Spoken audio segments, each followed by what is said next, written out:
welcome back to the 2TAKES podcast with April and Shannon, where we talk about different topics from 2 points of view. This week, we are going to talk about mentorship. And I don't know if you've been asked to be a mentor or you have requested someone to be your mentor. It might not be a common thought of yours, but 2 stories come to mind that kicks this off. One was I had a young leader in her organization stay after training. And she goes, I just want to ask you some questions. I'm learning my role. I just want to ask questions of someone that I'm not working with. That was a comfort level. And then she opened up and said, I have my boyfriend's dad is highly successful, and I see so many things that he could teach me. And I always feel kind of silly asking him. And I said, well, number 1, don't. 2, you asking him, he will be elated to share with you. You'll create a relationship there. But I just thought about that from her perspective. She was worried to impose on time, feel silly about what she asked, not knowing what she didn't know. And I'm like, wow, if someone were to ask me to mentor them, which I had been asked as part of a marketing class, those things they fill my cup. I appreciate being able to pour into someone else because I've had people pour into me. So mentorship is a great way to, one of our other videos talked about accountability, but just finding areas of growth that you need and seeking out a mentor that can help you with that. Sometimes we see that in our personal life, our spiritual life, our professional development life, parenting, seeking out that mentorship. And sometimes you don't call it that, but really that's what's happening. So recognizing areas that you can mentor people on your team, or ask for mentorship in areas that you want to grow. Back in the day, I was one of the youngest branch managers in my banking career. I was excited.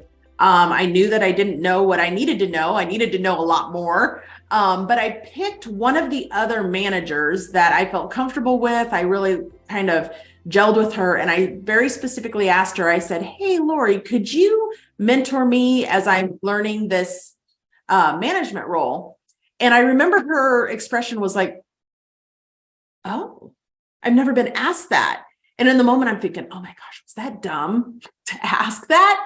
But she was so excited to do that for me. She goes, absolutely. What can I do to help you? And it was kind of then an arrangement, an agreement that, hey, I just want to call you up with my questions.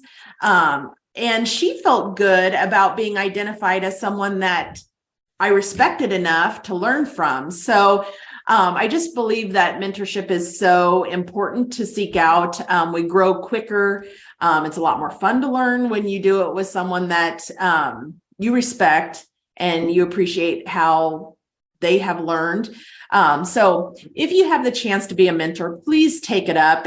Even if you weren't very specifically asked, if you find a way that you can plug in, do so, pass along your knowledge. It makes it easier on others. And along the way, we even learn more in ourselves when we do that. That's my point of view on mentorship and its importance. April, I'll kick it to you. I think mentorship is very important as well. Shannon and I were just talking about this before we started filming. And I used the term passive mentorship, which I don't think is probably the right term, but I don't know what else to call it. What I meant by passive mentorship is, and I've talked about this in other videos that we've done before as well, is being able to pass on knowledge and empower other employees that I manage. And that might be through, as they become more comfortable in their roles, and they are growing in their roles, being able to shift some of their work to someone else. And, as we bring on assistants and whatnot, that there's some of those things that those employees do that can be shifted to an assistant to help with, and then giving the employee a different skill set of things to work on. And those are things that, it might be leading a project for the first time.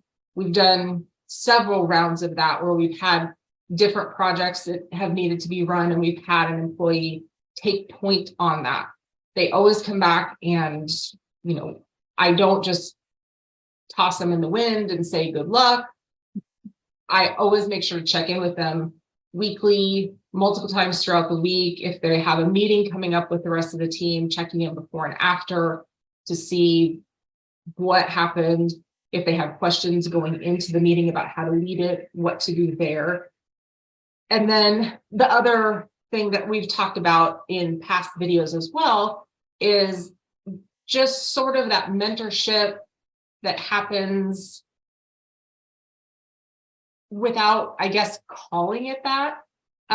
Some of the things that I've talked about in the past are when we bring in a new employee and they're assigned a client and they're working on all of that client's online marketing, media, all of those things. And then it comes time for our monthly or quarterly meeting with the client. They are never thrown to the wolves. I will always tell them, hey, you're coming to this meeting. I'm coming with you. And I always would go with, I'm coming with you and I'm going to present this whole thing. I want you to just watch.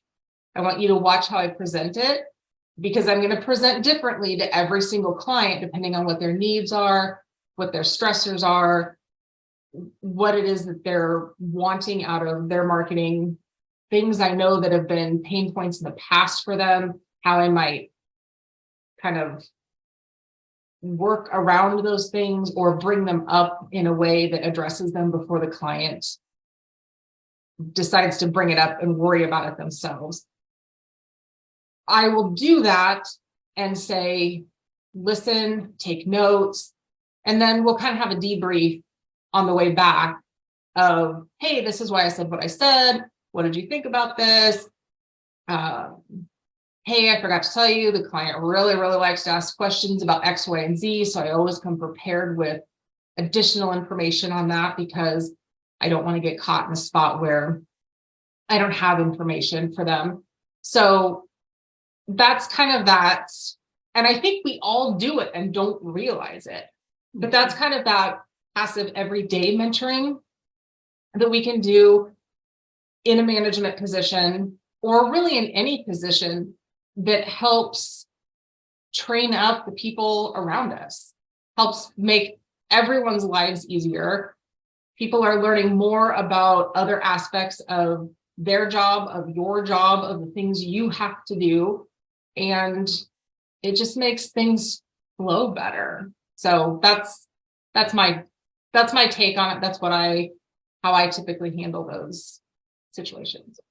So to wrap it up with mentorship, two words as you were talking, April, that comes to mind is, with that mentorship, we increase competencies, but along with that, it's the confidence that goes along with that. So when you talk about presenting or doing something that you were once not charged with doing, you have to have confidence built up to do that as well. So when we do mentorship, passively or intentionally, we're building competencies and confidence in our staff. And when we build up people, there is really no limit as to what we can accomplish and get our people engaged into what we're doing. And we all benefit, our clients benefit. We personally benefit from that. So look for a mentor that you want to identify, or look at places that you might already be mentoring people, and just add a little intentionality. Have that when you label it as mentorship, you are looking for things, go, oh man, I really like this. I'm going to share this video with them, or I'm going to share this podcast with them. Or I am going to recognize that they're doing a really good job with this. because it's intentional and it's in our forefront because it's the role that we are putting on ourselves to mentor. So the power of mentorship is great. Please put that into your life, engage in that in one way or another, being the mentor or asking a mentor, and probably both. We will see you back on future weeks with topics and address them then. Look forward to having a great week with you guys. We'll see you next week. Bye-bye.